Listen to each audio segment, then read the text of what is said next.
Welcome to prince shorthand house. Hindi dictation 80 words a minute और यही repeat 100 words a minute. बार बार लिखने से आपकी स्पीड बढ़ेगी। Be ready, start. श्रीमान जी, मैं भारत ईरान सांस्कृतिक संघ तथा इंडियन एसोसिएशन ऑफ ईरान के प्रति कृतज्ञ हूँ कि उन्होंने मुझे भारत के मित्रों से मिलने और उन्हें अपने देश के बारे में जानकारी देने का यह अवसर दिया। आपके माध्यम से मैं भारत की जनता की ओर से ईरान की जनता के लिए बधाई और शुभकामनाएं अर्पित करती हूँ। आप सब विज्ञ हैं और आपको भारत तथा ईरान के बीच संबंधों के बारे में बताने की मुझे आवश्यकता नहीं है। आपको पता है कि जीवंत तत्व के कारण हमारे बीच प्राय 4000 वर्ष से मैत्रीपूर्ण और निकट के संबंध स्थापित रहे हैं। विद्वानों ने हिंदुत्व में निकट समानता के विषय में प्रकाश डाला है। फिर इस्लाम का उदय हुआ और उसके जरिए ईरान ने भारत को मिश्रित संस्कृति के विकास में योग दिया। मुगल काल से हमारे जीवन के अनेक क्षेत्रों में फारसी प्रभाव स्पष्ट रूप में देखने को आया। जैसे जैसे परिस्थितियां बदलती गई हैं, हमारे बीच संपर्कों का स्वरूप भी बदलता रहा है और अब इस संबंध ने एक नई महत्ता ग्रहण कर ली है। प्रसंगतः कह दूं कि अन्य देशों के लोग प्राय यह भूल जाते हैं कि भारत की मुस्लिम जनसंख्या 6 करोड़ है, जो विश्व में तीसरी सबसे अधिक मुस्लिम जनसंख्या है। पारसी मत को मानने वालों की संख्या 1 लाख से भी अधिक है और पारसी समुदाय यद्यपि संख्या में थोड़ा ही है, परंतु उसे राष्ट्रीय जीवन के विभिन्न क्षेत्रों जैसे उद्योग और वाणिज्य, विज्ञान, कला तथा समाज कल्याण के क्षेत्र में उल्लेखनीय सफलताएं प्राप्त हुई हैं। ईरान और भारत पर उसके ऋषि मुनियों तथा विश्व के कुछ महानतम कवियों, चित्रकारों और भवन निर्माताओं की छाप देखी जा सकती है। हमारे देशों की जनता ने दमवान और हिमालय पर्वतों की छाया में रहते हुए समृद्ध विरासत प्राप्त की है और गत कुछ शताब्दियों में उन्हें काफ़ी कष्ट संकट भी झेलने पड़े हैं। अभी कुछ ही वर्ष पहले ऐसी स्थिति आई है कि हमारी जनता विश्वासपूर्वक अपने सुंदर भविष्य की ओर बढ़ पा रही है।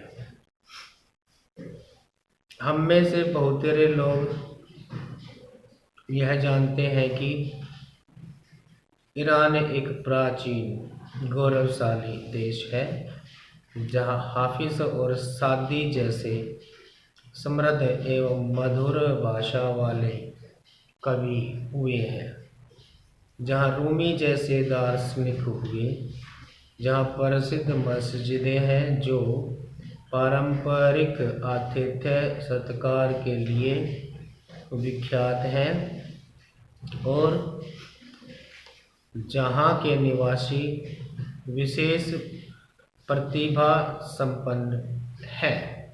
Stop. Repeat 100 words minute. Ready start. श्रीमान जी, मैं भारत ईरान सांस्कृतिक संघ तथा इंडियन एसोसिएशन ऑफ ईरान के प्रति कृतज्ञ हूँ कि उन्होंने मुझे भारत के मित्रों से मिलने और उन्हें अपने देश के बारे में जानकारी देने का यह अवसर दिया। आपके माध्यम से मैं भारत की जनता की ओर से ईरान की जनता के लिए बधाई और शुभकामनाएं अर्पित करती हूँ। आप सब विज्ञ हैं और आपको भारत तथा ईरान के बीच संबंधों के बारे में बताने की मुझे आवश्यकता नहीं है। आपको पता है कि किस जीवंत तत्व के कारण हमारे बीच प्राय 4000 वर्ष से मैत्रीपूर्ण और निकट के संबंध स्थापित रहे हैं। विद्वानों ने हिंदुत्व में निकट समानता के विषय में प्रकाश डाला है। फिर इस्लाम का उदय हुआ और उसके जरिए ईरान ने भारत की मिश्रित संस्कृति के विकास में योग दिया।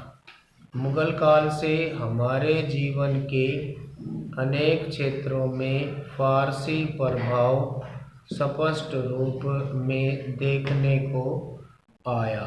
जैसे जैसे परिस्थितियां बदलती गई हैं, हमारे बीच संपर्कों का स्वरूप भी बदलता रहा है और अब इस संबंध ने एक नई महत्ता ग्रहण कर ली है। प्रसंगतः कह दूं कि अन्य देशों के लोग प्राय यह भूल जाते हैं कि भारत की मुस्लिम जनसंख्या 6 करोड़ है, जो विश्व में तीसरी सबसे अधिक मुस्लिम जनसंख्या है।